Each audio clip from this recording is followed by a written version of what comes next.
Okay, Jose, we're connected. Whenever you want, we can start. Okay, now I start. Okay. Good morning to everybody. After the summer, we will restart again with our webinars. And we start the webinar, this season of webinars, with one of the topics that was one of the most amazing topics till last summer, the Portuguese standards. Already the first standards that in this new era organized the Portuguese government was a big surprise for the international markets, the prices that these standards arrived.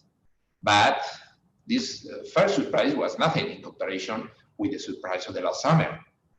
There are something that we are not understanding well, or is really that our sector is so competitive that theoretically the prices of these standards show to us. And more important for us, there are these prices. Is possible to think that in the future Spanish standard will find these prices? Or to what we can learn from the Portuguese tenders for the Spanish tenders? Will be good to organize in the same sense, or will be the opposite? We'll need a different way of to organize the tender. It's for that we are organizing this tender, where I want to thank to Miguel Ángel Patiño, you know, one of the most experts journalists in energy in Spain. Now he's in London, but he continues following the energy topics in Spain to try to help us to clarify the situation. And we have to, I thanks again the cooperation of the Portuguese Association with the collaboration of Susana Serôdio and Antuco that advised one of the participants in the tenders. With the collaboration of the three, we will try to arrive to conclusion about this tender in the sense of the questions. Miguel Ángel, the floor is yours. Okay, thank you, Jose. I thank UNEF just to give me the opportunity to moderate this debate. It's very interesting after what happened in the Portuguese market this summer.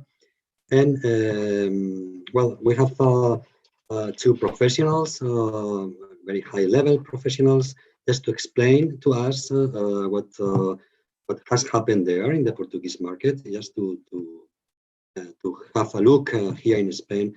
What it went well, it went wrong, and what's the conclusion we can take from the Portuguese experience.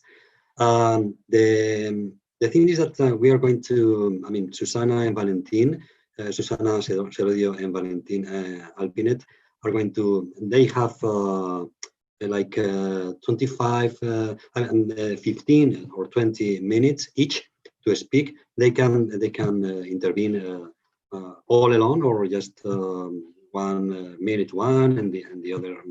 Just make a conversation between them, and we will make some questions after that, and then we take the questions from the public.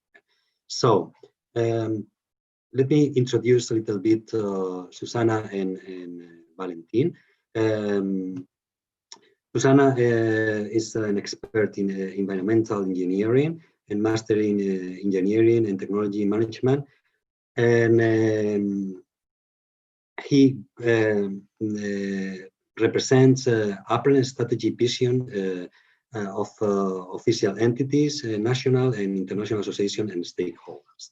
Valentín is a master's degree of INSA of Lyon, specialized master in new energy management of IMPT in Lille, and works now in Antuco, which is a company that gives analysis and expertise to other companies.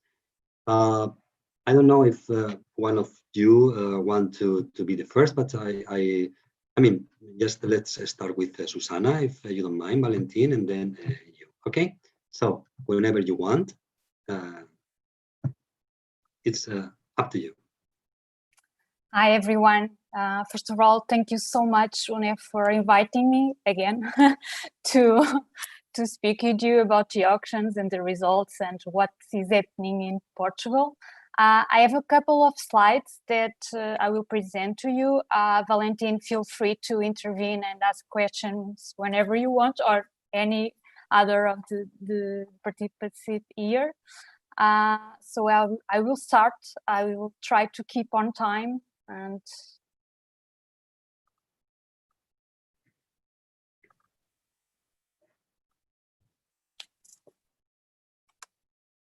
are you seeing my screen? Okay. Yes. Okay.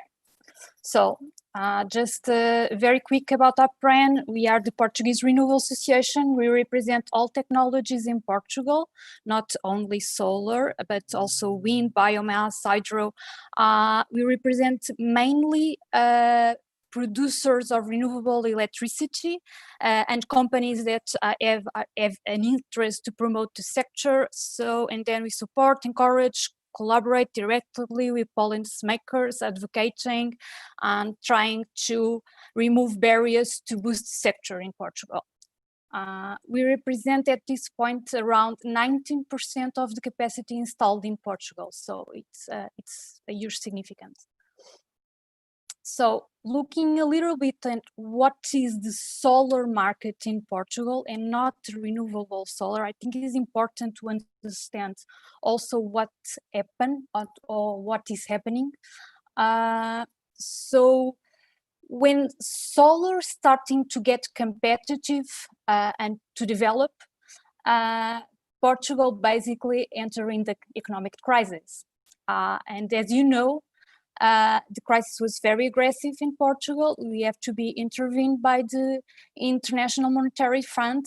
And one of the measures that they imposed was that we had to control the cost of the electric system.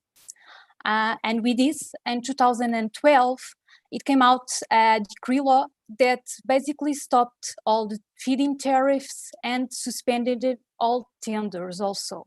So we basically stand around €5 with little investments in solar and in the other technologies, but also in the grid. So in 2017, when we started to talk about the new plans for 2013 and 2050, the long-term strategies for for Europe, Portugal was one of the first countries to come out and say we want to reach carbon neutrality in 2050. And when the drafts come out of the roadmap for 2050 and the energy and climate plan for 2030, there were high ambition levels of to incorporate solar and other technologies.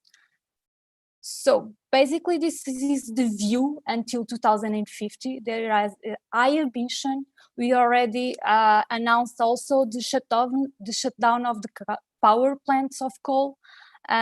So we had high ambitions for the system, but we had a lot of bottlenecks that needed to be secure. So we didn't have grid availability. We had a high tariff debt that needed to be controlled and reduce tariff costs. And this, in terms of public opinion, was a big issue. And the government wanted to do something that could impact this and change the public opinion about renewables in the sector. So as you see, for 2015, solar will probably have half of the capacity installed in Portugal, something between large scale and decentralized production. So with this, they announced the tenders in 2019, last year, and they wanted to reach the goals. They have to propose it. And also at this point, we were at risk of not complying with the 2020 targets. Then they did a quick boost to accelerate investments. They already secured the high interest that started to appear in Portugal for investment, reduce the tariff costs and the tariff debt, and give priority to projects that could lower costs, of course. So in the end of 2018 and beginning in 2019, it appeared a large interest of projects. We had around 80 gigawatts of projects and pipeline that wanted to connect it, and we didn't have grid availability. So what best to give projects priority?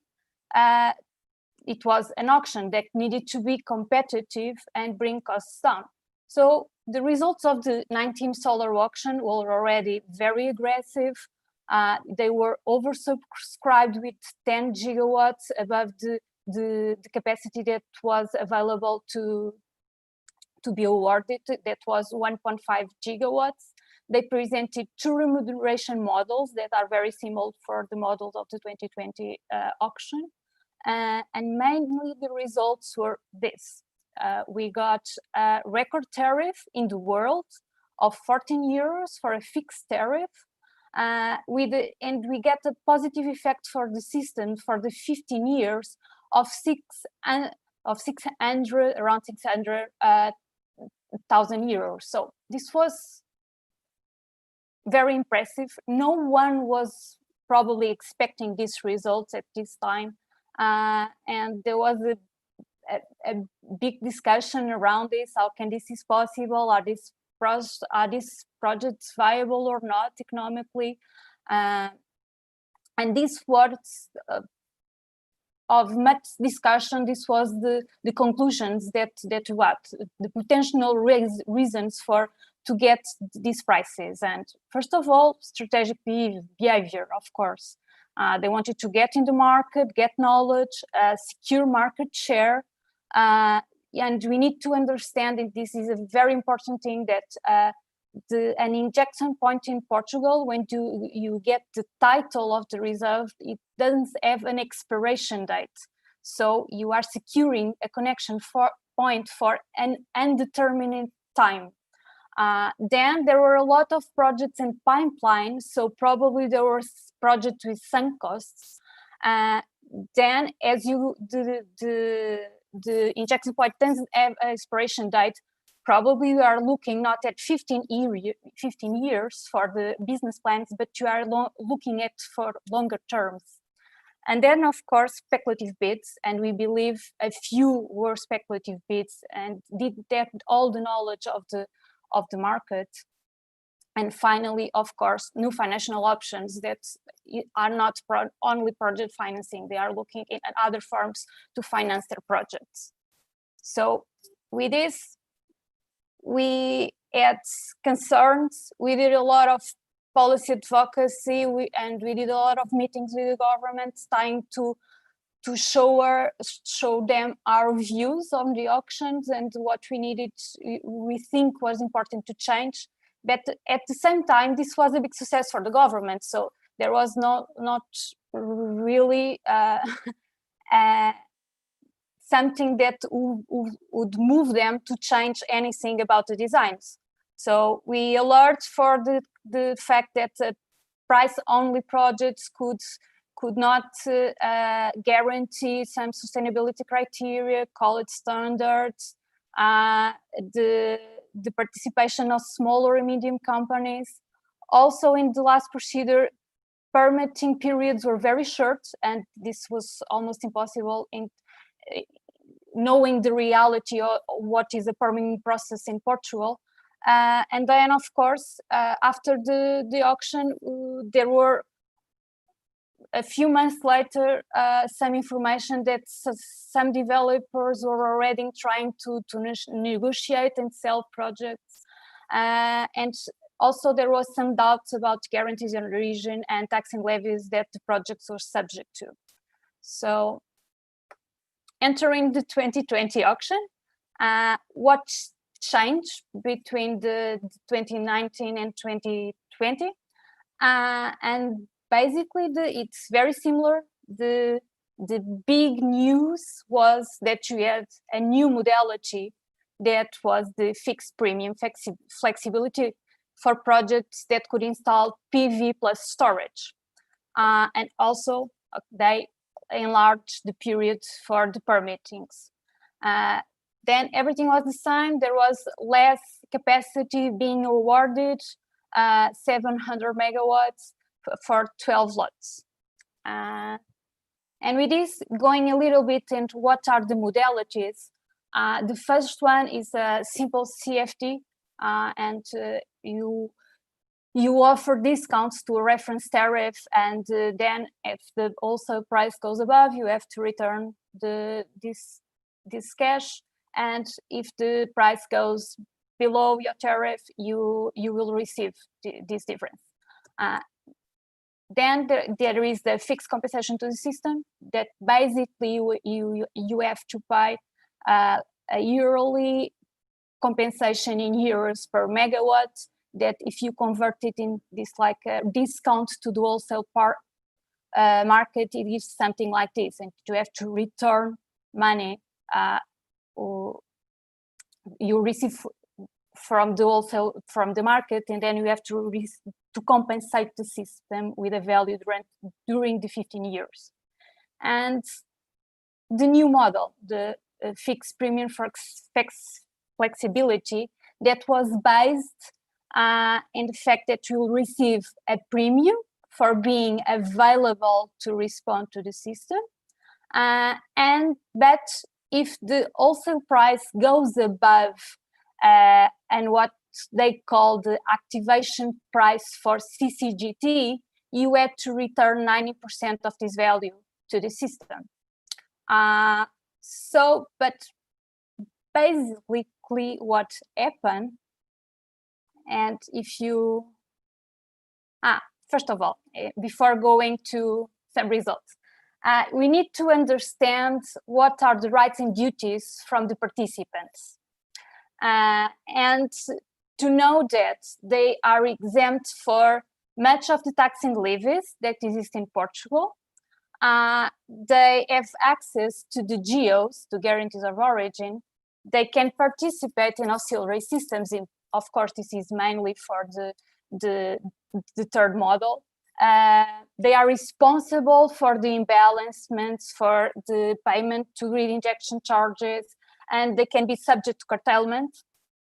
And they are able to convert in the future the projects to hybrid projects, okay?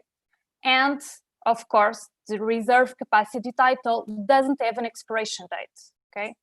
So looking at the comparational results, what happened was that we had a record tariffs on the safety because the discount was around 70%. These are only examples of discounts, are not the real ones. I just did a little exercise to compare the biddings and how do you compare then the three remuneration values based on the net present value of each for the 15 years.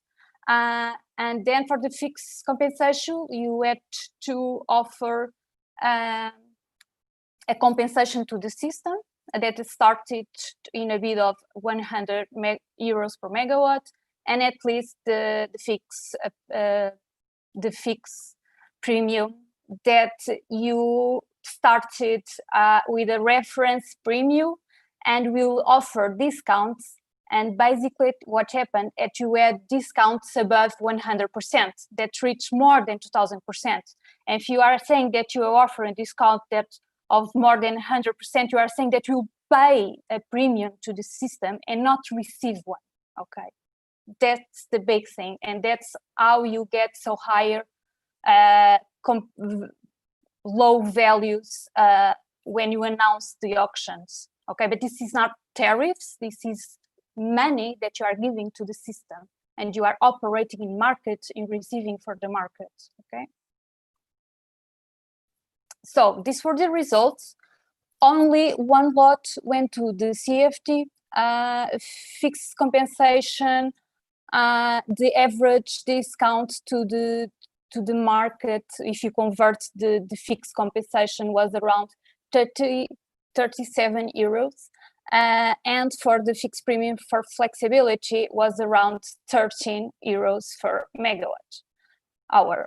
And how the distribution of capacities were awarded also in this in the second graph. So system compensation for the 15 euros is around 1 million euros. Okay. So this is even bigger than what happened in the last auction. And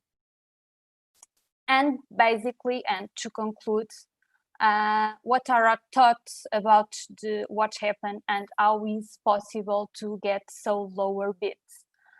Once more, strategic behavior. The injection point is a scarce accent in the Portuguese market that you'll get it with no expiration date. I'm sorry, I'm always repeating this, but I think this is very important. To enter the market, to get knowledge, of course, it appear new players participating in the auctions, and as you can see, maybe Valentín will talk about this, but Anua is an industry. It's not a usual developer in Portuguese market. Also, the tenable prices after the 15 years, and of course, optimizations for different revenues. And you need to have this clear, that you can, if you have storage, you can do market arbitrage, you can participate in auxiliary systems. Even the other projects, you can convert them to hybrid projects. And of course, the fact that you have nowadays other financial ways to finance your project, not only to bank debt. Okay, so, and with this I conclude my presentation, and I give the voice to Valentín. Okay, thank you, Susana. If you open your microphone, Valentín, we can hear you. Now it's your turn. I'm sure we will have the opportunity to go back to some of the points that you presented, Susana. I have a very, curiosity and a question, so myself. So whenever you want, Valentín, and you have 15, 20 minutes yourself. Thank you. Hello, everybody. Thank you to UNEP for inviting us also to participate in that in this webinar. Let me share my screen. Susana, I need you to shut off your screen.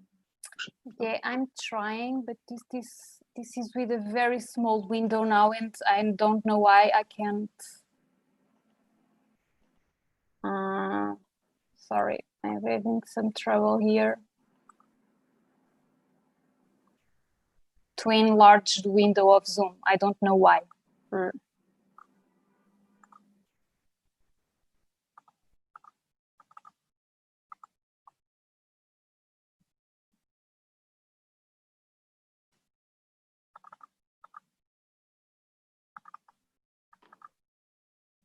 Okay. Sorry. Perfect, thank you.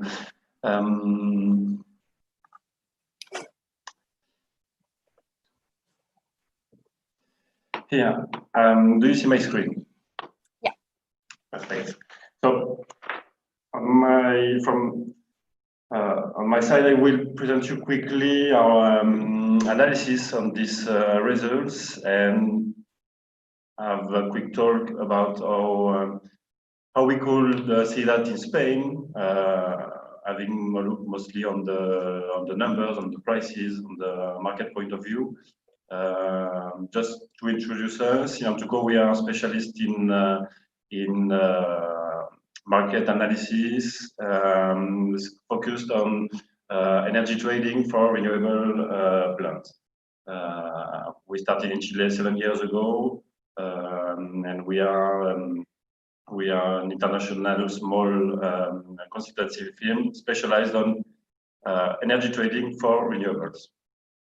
So it's true that this auction and the way the Portuguese government changed the paradigm of solar auction is really interesting to us.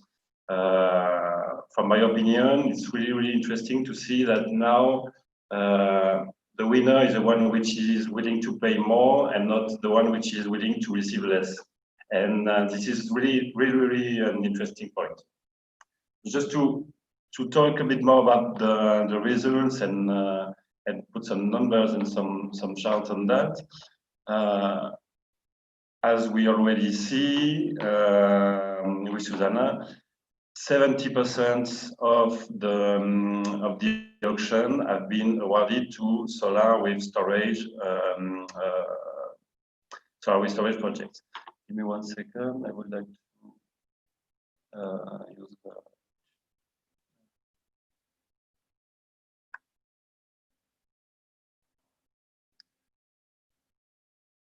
I thought I was looking for a way to write on the screen, but it's okay. If you see my mouth, so we have 70% of the projects with merchant PV plus storage projects. A bit more than 25% merchant PV only, and only one small project which shows fixed tariff with PV only. First of all, with these results, what is important for me to see here is that this time, compared to last year, almost everyone chose to go merchant. This is really a strong thing, because it shows, for one side, the trust of the players on the market, and also the results of, I think, a good understanding of the way the tender process works, and how to take the best benefits of it, and to have a competitive bid and also high revenues. But this is really interesting to see that almost every project is going to go merchant. So its revenue are going to be volatile, with better years and other years not so good, and only one chose the fixed tariff, which is kind of the secure way, but also the one of the less profitable. Keeping with the comparison of the value of the bid and the competitiveness of each player, here we see the same the 6 winners of the tender, keeping the same colors. We've been arranged the PV plus storage projects. Dark blue PV only projects merchant, and light blue PV only projects with fixed tariff. And here we rank the results by competitiveness, with the most competitive here and the less competitive here. So as I was saying before, what is interesting here is to see that actually the world record of Enerland, with slightly more than 11 euro per megawatt hour of fixed tariff, it wasn't that competitive from the point of view of the SEN, and from the point of view of looking at how this is designed. It wasn't that competitive. The most competitive was one of the PV only project of the 2 projects of Green Show that were going merchant. The second was Q-Cells, and then we have another merchant project. Interesting to see also that 2 of the biggest players weren't that competitive either. So with that, we see many things. We see that the design of the auction was clearly, from my point of view, was clearly made to help the developers to go merchant. Definitely, the idea was to go merchant with storage. This was the idea for me on the design of this tender. And also that there is really an interest of winning and to be really competitive. If we have a look on Q-Sales or Green Show, they really made highly competitive bids, which are representing a lot of money. This is representing almost €1 million per megawatt installed on the 15 years of the life of the project of this part, at least. This is a lot of money. This is like being ready to pay more than twice of the capex of the projects. Kind of. It's not exactly that at the end of the day, but the idea, the spirit here, it's showing that the project developers are willing to pay almost twice of the value of the project, just to have to secure this connection point for many years, as you just said, Susana. It's really, really interesting to see that there is, with that, a lot of competitiveness and a lot of competitiveness, and the project developers really want to ensure a spot in the Portuguese market. And finally, how to transform that to kind of real money, to understand, because the usual way to evaluate the project is by talking in euro per megawatt hour. And as you explained before, Susana, depending on the option, one are receiving a fixed price, and the others have to pay, and then they will receive a difference between an expected market price and the contributions they have to pay. So for that, we run some quick calculation. First, considering 25% of plant factor, which is higher than the plant factor which is defined in the tender regulation. It is quite conservative. It's possible to do more, but we think it's quite okay for this quick calculation. And we used our expected solar capture price for the 15 years of this tender. And here are the results we obtained to compare this bids and have something to talk about, to have an idea if is it possible or not to see the same thing in Spain. So here you see this one. At this time we ranked the projects from the most profitable to the less profitable on the right side. Here you see in gray the payments to the SEN of each company for that. So we use the payment in euro per megawatt, and we applied the plant factor of each plant. And here you see that Iberdrola will pay around €8 per megawatt hour, and the one which is going to pay more is Green Show, around almost €35 per megawatt hour that they will have to pay to the SEN for injecting their energy. And at the middle, Enel slightly more than €10 per megawatt hour, Q-Sales around 20, TAG Energy almost €30 per megawatt hour.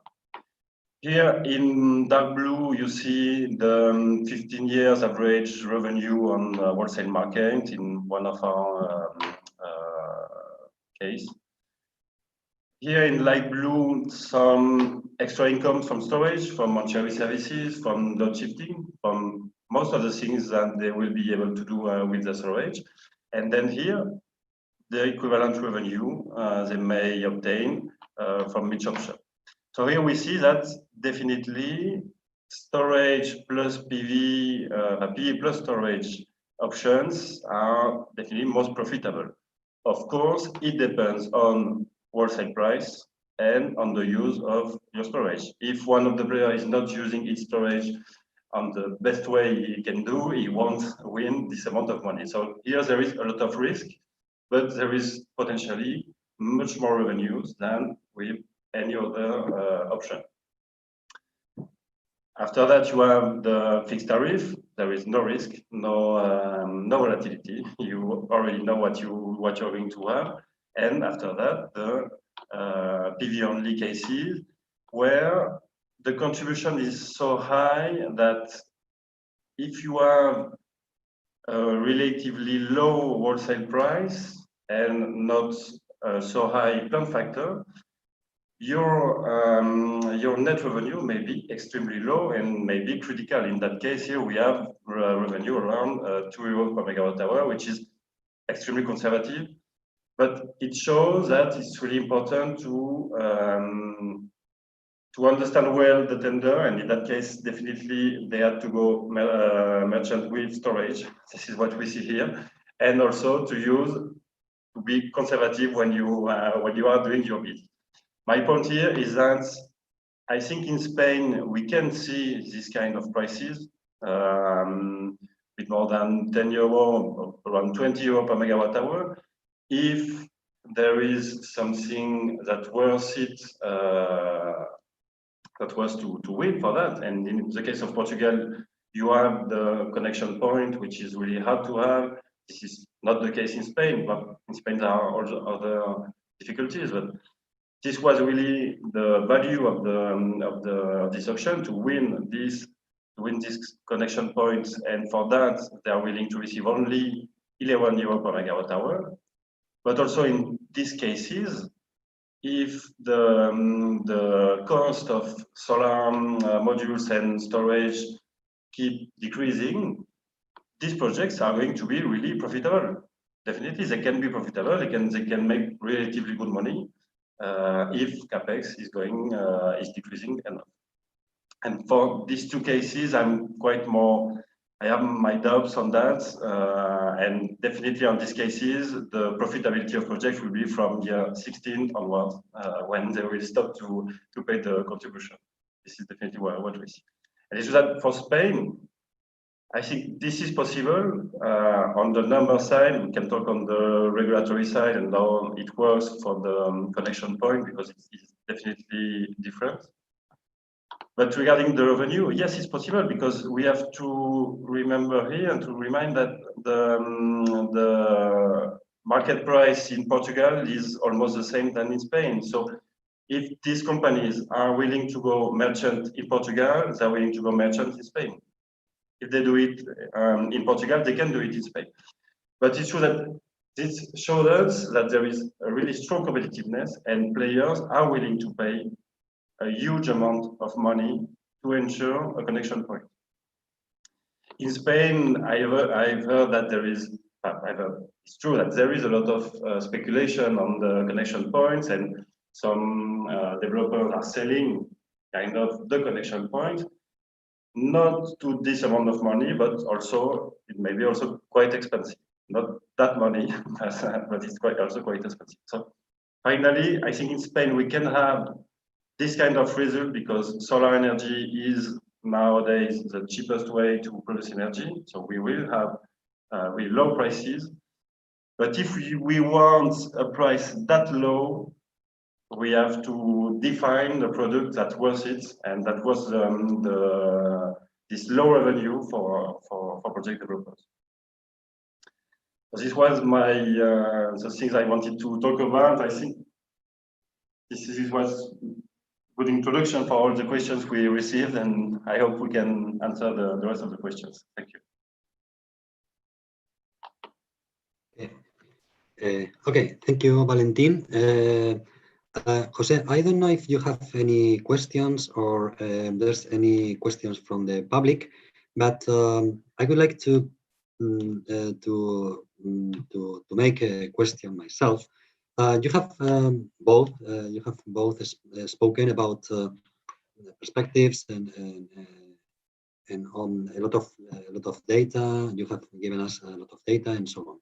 But I miss a little bit of what should be the impact of the COVID crisis in all this market.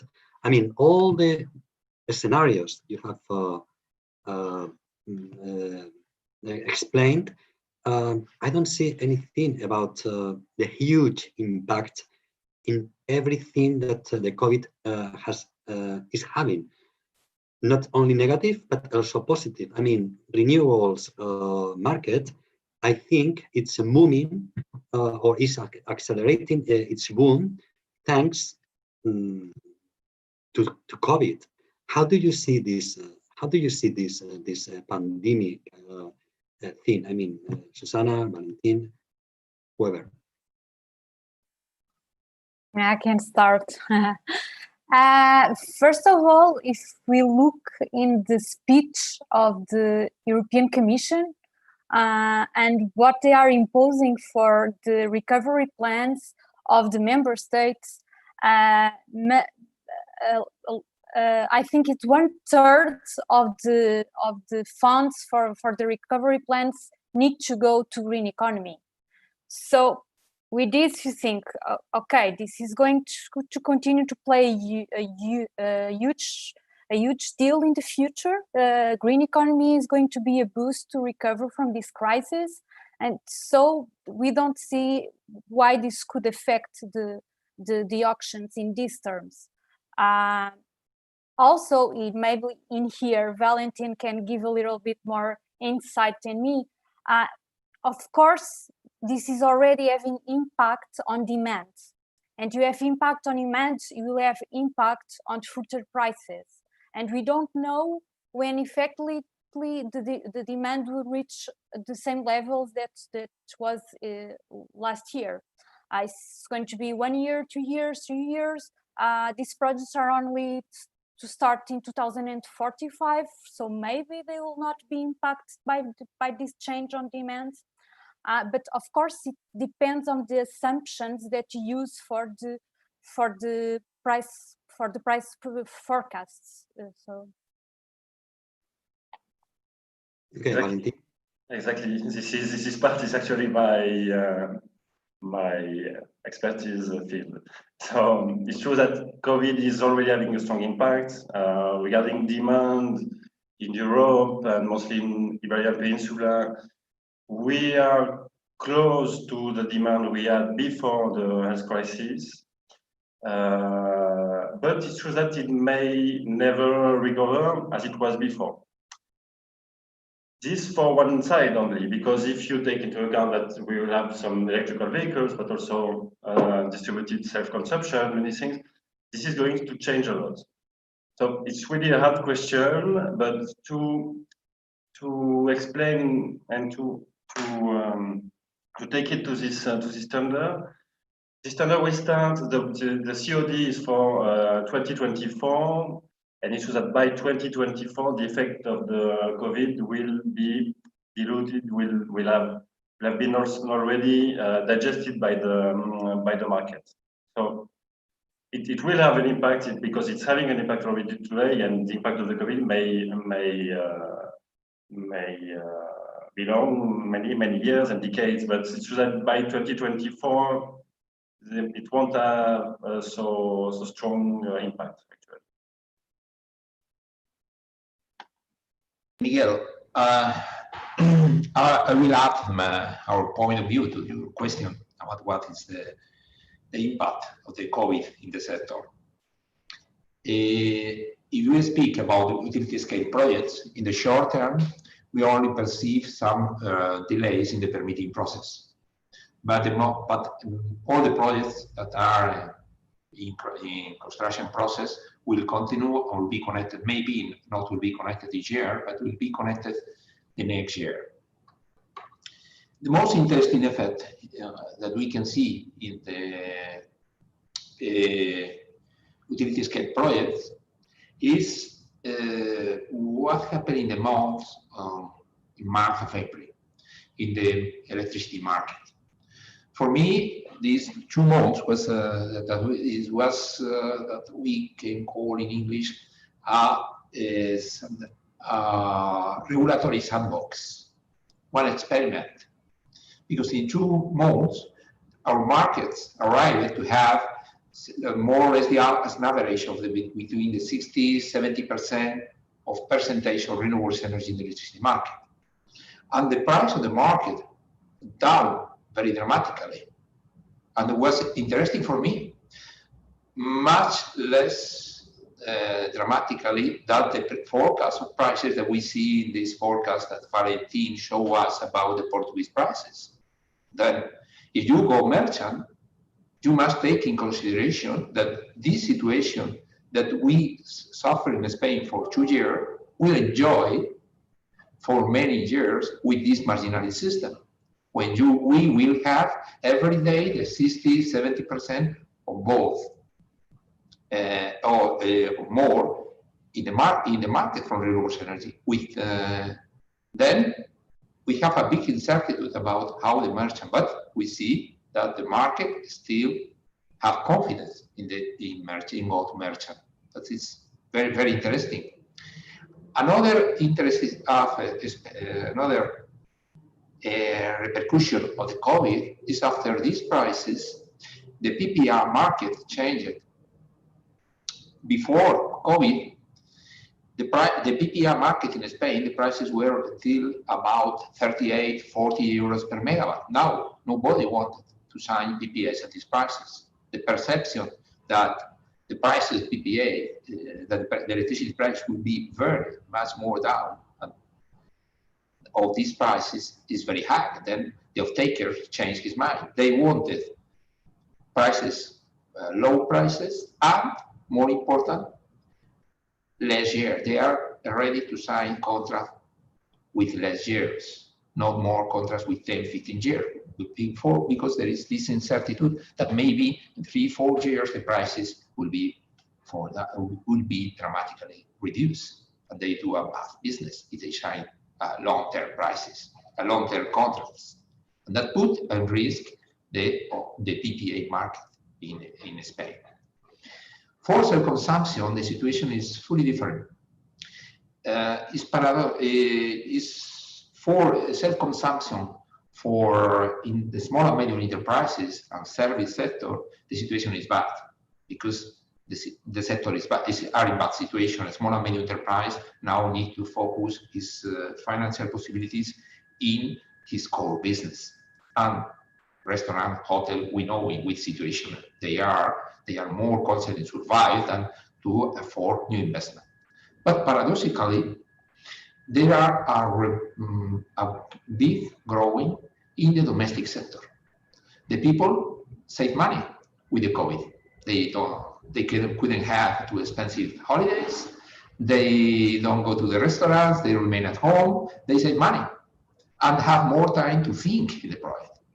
Join to that in Spain, many towns have a special fiscal advantage for domestic people that do self-consumption is producing a big growing in the domestic sector that we didn't expect. These are the tendencies that we are seeing in the Spanish market.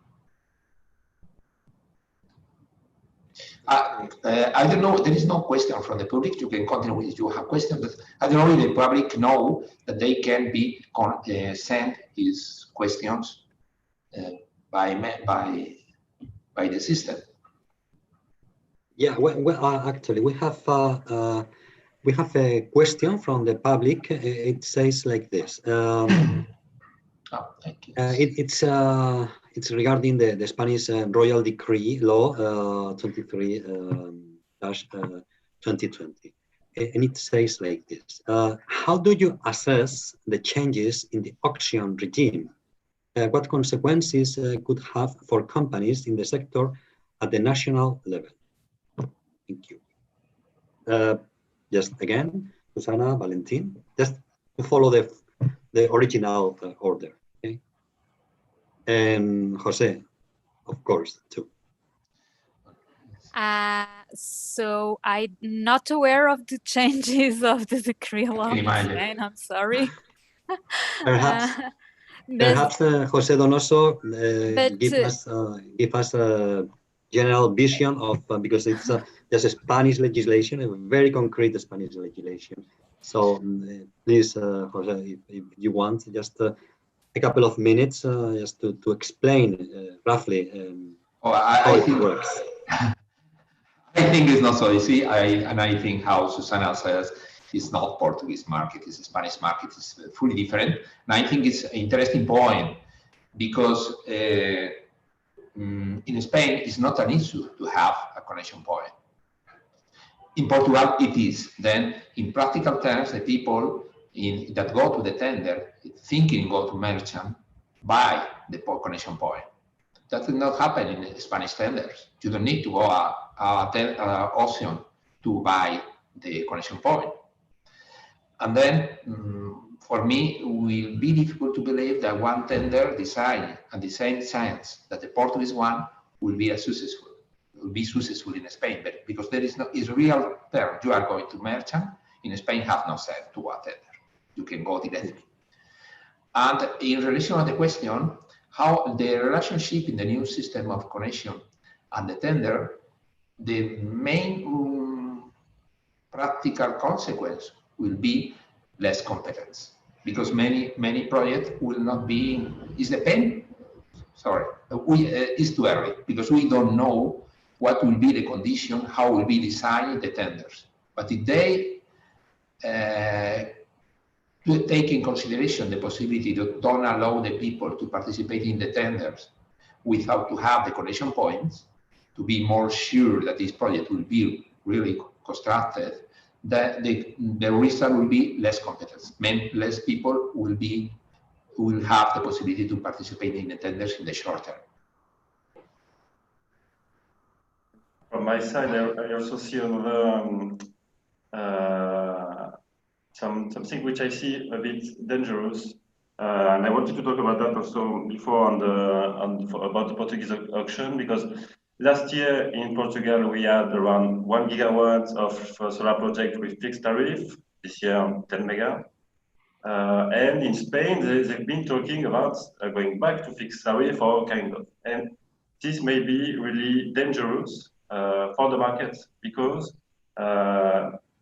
when the project is receiving a fixed tariff, but when at the same time its generation, its energy is accounted in the wholesale market, this is creating a distortion on prices.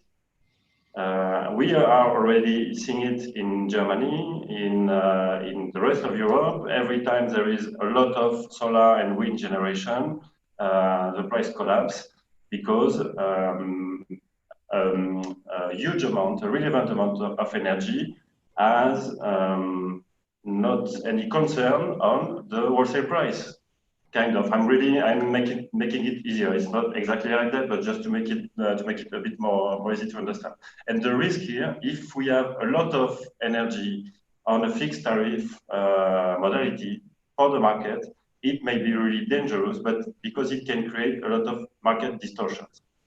Because on the other hand, when the solar projects are going merchant, as we obtained this year in Portugal, they will use all the market tools they have as any other player, and they will bid the energy at the price they need. So they won't bid their energy at the price which is not good enough for them, which may put them in a critical situation.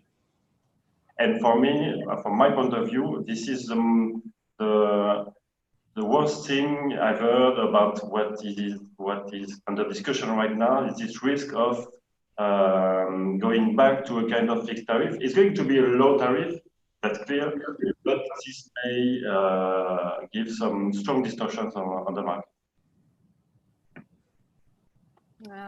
Maybe I can add something on that. We actually have been advocating and saying that we don't totally agree with the auction design that's only based on price. Because it doesn't give a chance to smaller and medium companies to compete. And actually they are a large part of the Portuguese reality. So we think that we need to have something that puts of the same level of playing field different companies with different financial structures. And also we need to see what are the messages of the Green Deal. And the fact that we are now looking for measures to avoid carbon leakage. And so maybe we need to also look at some sustainability criteria or carbon footprint criteria So of course, this probably will result in an auction with higher prices, but we need to balance the opportunities of this and what we are thinking about the value chain of the electric sector in the Iberian Peninsula and in Europe, and what jobs are we creating. So I don't think we should only look at price and market perspective. Okay. We agree with the position of the Portuguese Association. We are concerned too about small and medium enterprise and small projects. And we are in favor of a specific tender for a small project and small companies. Maybe the price will be different, how Susana says, but we consider the medium term, long term, that will be good for the market, because if not, we will see a strong concentration of the players, and that is not good. When you have a market with few players, these markets don't give them better prices. It's better to take profit of this possibility of the PV technology that allow many players to participate in one market, and it's a transparent market with nice views. At the end of the day, it will be possible to capture the best prices for the consumers.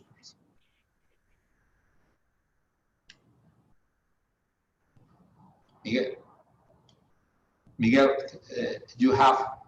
tienes que quitar el... Oh, sorry. We have just 5 minutes to finish. But I have just a quick question. It's for Valentín, but I mean, Susana can answer. Considering 30-year lifetime for the photovoltaic plants, which are the prices that you are expecting for the next 30 years for the Iberian market? I mean, just very quick, couple of minutes for both. I mean, because after that, José Donoso will finish the webinar. It will be quick. It will be quick. Of course, it is a sensitive question that I cannot answer within 1 minute or 2 minutes. It depends. Actually, it depends on commodities. It depends on how we evolve, how we build the solar plants, how many storage we will consider. It depends. It depends, but the reference I showed you is good to start, at least for 15 years. But I invite the person who asked this to talk about that with me in another moment, because we will need more than 1 minute for this one. Thank you. I can add something. This week, I was in an event also talking about the auctions, and someone asked why market advisors were showing so high difference between corporate prices. Okay, and basically the person that was answering was a market advisor, and he just said it depends on the assumptions. We are talking about assumption of the models, and depends what you are thinking in the assumptions for commodities, for share of renewables, share of storage. So yeah, maybe Valentín then can explain a little bit what they considered. As I said, I would need much more than 1 minute for that, but you summarized it pretty well. Thank you. Okay, well, Jose, if you want to add something, we finish this webinar. Thank you very much to everybody for whose participation. Thank you very much. Muito obrigado, Susana, once more. Valentín, thank you very much. Miguel Ángel, a pleasure to have the possibility to see you by video, not personally. And say that for me, still, say, in relation with the last question, the best analysis of the future electricity price of wholesale market continue to be the result of the market in March or April, because it's a real fact. And the other is depend on the assumptions. We'll see what will be the assumption, but this is a sign that we must not forget. It's difficult to obtain many conclusions from the Portuguese tender, because as Susana explained, there is many reasons that did that the different players put these prices on the table that are not related with directly with the technology. But for me, there is one reason that's a thing that we can learn. I don't like this kind of tenders, particularly for one thing. If you need to spend more than 1 hour displaying the result of one tender, it's not well defined. You need. I am in favor of simply regulatory systems. Simply tenders that everybody can understand very quickly the results, not to do a complicated analysis or to see what to do that people do. So for me, I am a little bit reluctant on that. Second, conclusion in relation to the Spanish market, how I say, have no sense. In Spain, one tender, the people go to a tender to obtain the same that can obtain without a tender, that is to go merchant. Here in Spain, there is no problem with the connection points. You can go to the market, less in the future, with all the projects will be cancelled, and with the change in the requirement from the grid. And then have no sense to organize one tender if only you can give, obtain the same if you are going to the wholesale market. Then the tender in Spain has sense for the people that need really to obtain security, to have a best financial condition, and to assure that the small and medium enterprises will have this possibility to have a room in this market. We'll see. We hope that the design of the tender from our government will be simple, with the same possibilities for everybody. And if this is the case, we can see good results and particularly good prices for the consumer. I'm not so sure that means a distortion in the price of the market, because it's part of the market, but we'll see what happens. Thank you very much to everybody, and thank you very much to all the people that was connected today. We will continue with this kind of webinars for you. Bye-bye. Bye, Thank you so much. Thank you. Thank you.